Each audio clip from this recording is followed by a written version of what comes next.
They get no lawyer, no counsel, no charges. For how long? They said indefinitely. Can we kill him? Yes, we can kill him. They get no lawyer, and he said it in an evil, like mean way, like no lawyer. I'm like, oh man, I'm cool, man. And you see the whole thing about the drugs. To be honest, I know. First thing, any conservative would look at me, even in this car, with the Ron Paul support. Oh well, crackhead, druggie, drug dealer. That's the first stereotype. They go, why can't I?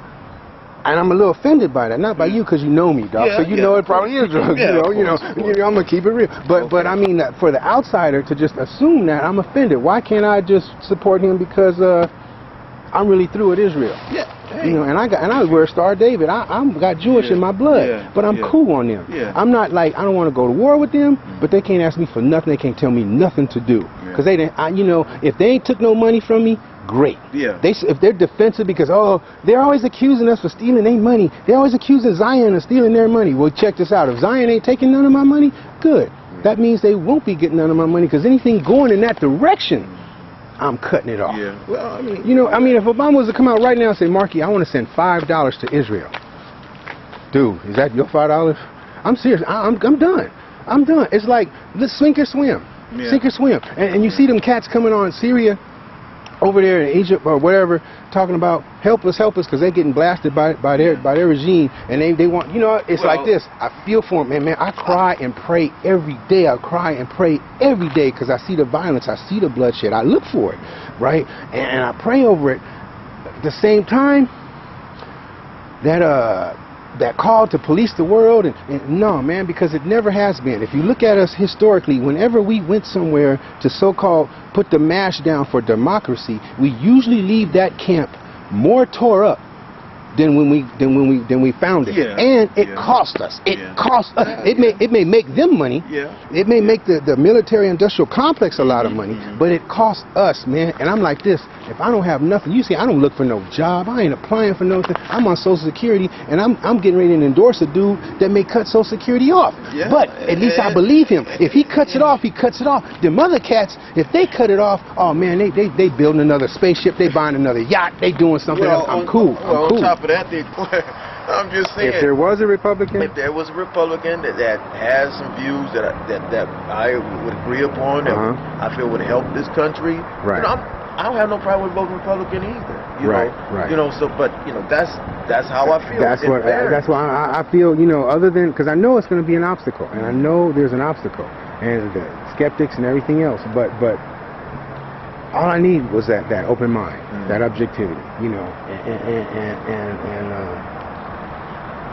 that makes me feel that makes me feel like maybe it won't be such an uphill battle, because I mean, black, white, you tell any property owner that somebody is doing things without discussing it with you first. Because that has something to do with Lincoln was your a Republican? liberties.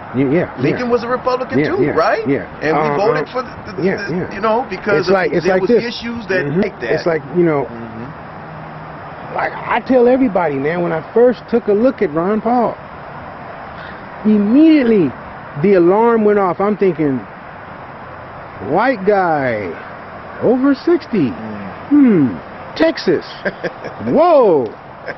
Tough on crime, the Alamo, George Bush, let's hang him high. I'm thinking John Wayne, the whole thing. I'm thinking, man, the Imperial Wizard of the KKK. I'm being honest.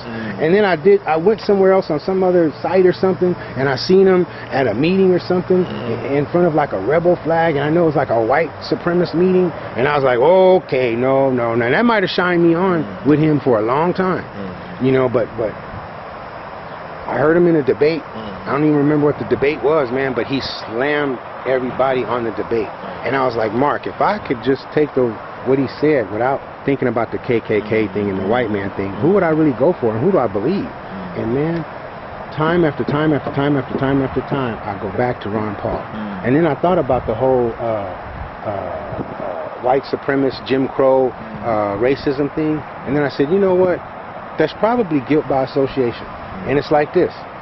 if we all have to look at it, if I have to be guilty by my associations, and I put this on the internet because a black dude had hit me on the internet and said, man, come on, you going with Ron Paul, and he mentioned the Jim Crow thing, and I said, listen, I told him the same story. If I have to be judged guilty by my associations, guess what?